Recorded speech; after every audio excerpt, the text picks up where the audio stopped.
ఏంటి ప్రాబ్లం? రాత్రిపూట నేను పడుకున్నప్పుడు నా మంచం కింద ఎవరో ఉన్నట్టు అనిపిస్తుంది. దానివల్ల నాకు నిద్ర కూడా సరిగ్గా పట్టడం లేదు.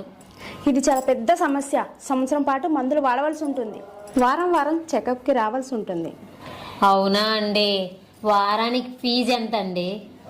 వారానికి 1000 రూపీస్. సరేనండి, నేను ఆలోచించుకొని చెప్తాను.